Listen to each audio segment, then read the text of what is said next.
Hello. Today we are going to be going over all the main phases in Onyx, then review some minor tips and spots of danger. For some context, I am Mithrod, top 10 rogue main with the most completes on Onyx as of now.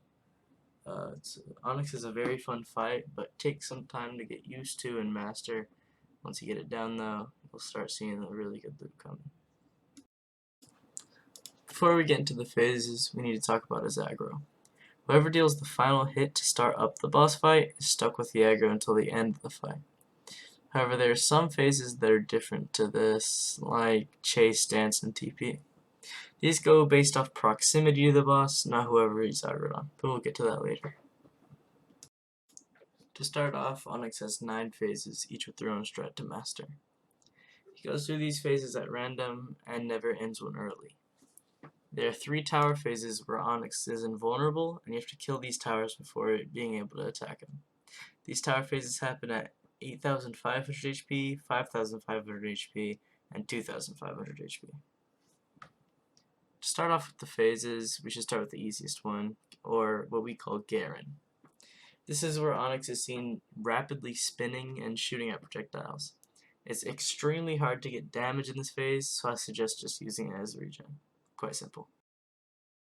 Next is the second version of this, which we call Frisbee.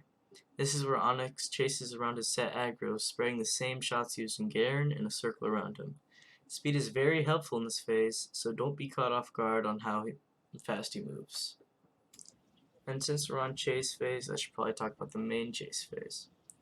This is seen where Onyx shoots spiked balls at his main aggro target, and as you heard earlier, this phase is different as Onyx won't actually shoot anything if there's no one near him. However, this does not keep him from chasing you, so even if he's far away, he will not just stand there.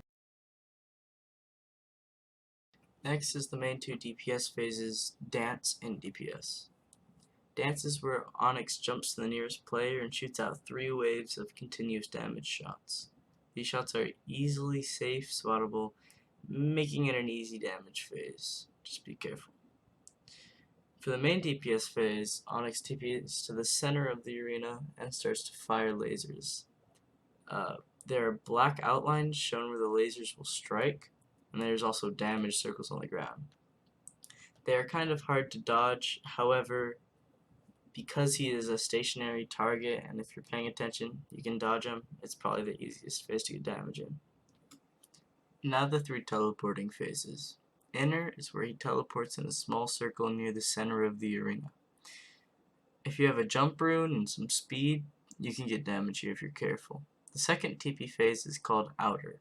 Similar to Inner, he teleports in a circle, but this time on the outer edge of the map. If you're an extremely fast class like a rogue and you can keep up with the teleports, you can damage them, but for the rest of the classes, it's pretty much just a regen phase.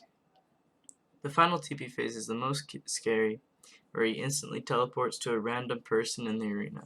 After TPing to that person, he will push everyone nearby back and shoot out a burst of shots. If you aren't careful, you can get dropped by these quite easily. After teleporting to that person, he will continue to teleport to them until the rest of the phase. Me? I need boots. I need boots. Yes. Oh. Finally, after Onyx reaches half HP, or 5,500 out of 11,000, he will enter Exalted mode. This means all of his attacks do 50% damage more, and this is where the fight really starts. After a cool cutscene, he falls and begins the single most hard phase in the boss fight, called Survival. He becomes invulnerable and shoots shots that deal 7 damage, without defense of course.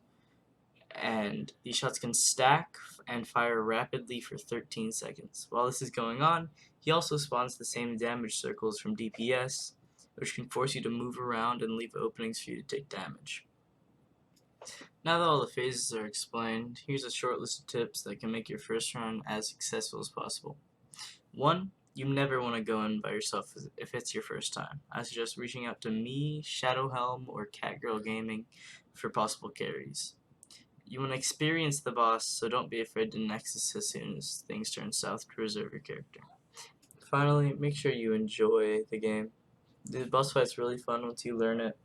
So just have fun.